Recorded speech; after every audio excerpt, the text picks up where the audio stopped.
نحمده ونصلي على رسوله الكريم أما بعد فأعوذ بالله من الشيطان الرجيم بسم الله الرحمن الرحيم رب اشرح لي صدري ويسر لي أمري واحلل عقدة من لساني يفقهوا قولي.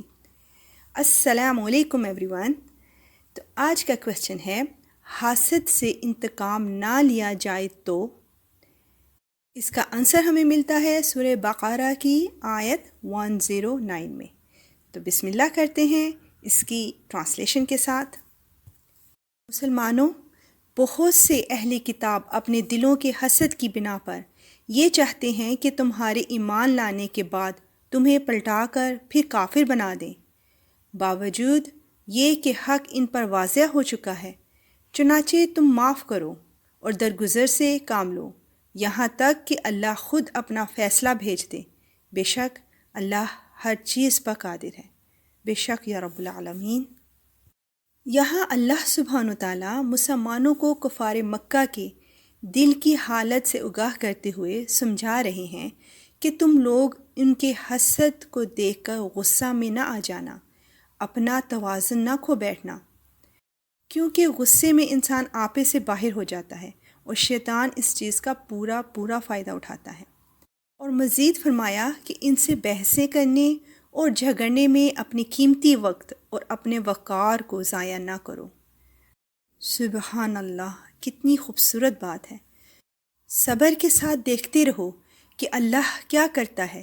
ان فضول باتوں میں اپنی قوتیں استعمال کرنے کی بجائے خدا کے ذکر اور بھلائی کے کاموں میں انہیں صرف کرو کہ یہ خدا کے ہاں کام آنے والی چیزیں ہیں، نہ کہ وہ. اللہ اکبر.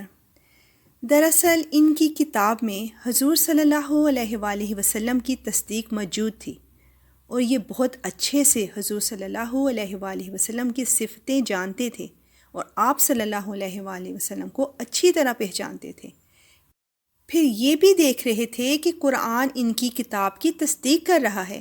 ایک امی اور ان پڑھ وہ کتاب پڑھتا ہے جو سراسر معجزہ ہے، لیکن صرف حسد کی بنا پر کہ عرب میں آپ کیوں مبعوث ہوئے، جس وجہ سے یہ لوگ نہ صرف حق سے انکاری ہوئے بلکہ اور لوگوں کو بھی بہکانا شروع کر دیا. پھر اللہ تعالیٰ نے مومنوں کو حکم دیا کہ تم درگزر کرتے رہو اور اللہ کے حکم کا اور اس کے فیصلے کا انتظار کرو. لیکن بعد میں حکم نازل فرما دیا کہ ان مشرکین سے اب دب کر نہ رہو، ان سے لڑائی کرنے کی تمہیں اجازت ہے. حضرت اسامہ بن زید رضی اللہ عنہ کہتے ہیں کہ حضور صلی اللہ علیہ وآلہ وسلم اور آپ صلی اللہ علیہ وآلہ وسلم کے اصحاب مشرکین اور اہل کتاب سے درگزر کرتے تھے اور ان کی ایذا اور تکلیف سہتے تھے اور اللہ کے اس حکم کی تعمیل کر رہے تھے، یہاں تک کہ دوسری آیتیں اتریں اور یہ حکم ہٹ گیا. اب ان سے بدلہ لینے اور اپنا بچاؤ کرنے کا حکم ملا، اور پہلی ہی لڑائی جو بدر کے میدان میں ہوئی اس میں کفار کو بہت بڑی شکست ہوئی الحمدللہ، اور ان کے بڑے بڑے سرداروں کی لاشیں میدان میں بکھری پڑی تھیں. اللہ اکبر. اس سے ہمیں سبق ملتا ہے کہ اپنے اوپر ہونے والی زیادتیوں کا انتقام لینے کے لیے بھی عقل اور حکمت سے کام لیا جائے، نہ کہ غصہ اور جلد بازی سے، تاکہ دشمن کو پوری طرح شکست کا سامنا کرنا پڑے انشاءاللہ. یا رب العالمین، تو ہمیں حکمت عطا فرما. بے شک یہ تیری بہت بڑی نعمت ہے. آمین اللہم آمین. اور اب نیکسٹ ایپیسوڈ کا کویسچن، کیا یتیموں کا مال استعمال کیا جا سکتا ہے؟ انشاءاللہ اس کے جواب کے ساتھ ملیں گے نیکسٹ ایپیسوڈ میں. تب تک اجازت. وآخر دعوانا ان الحمد للہ رب العالمین.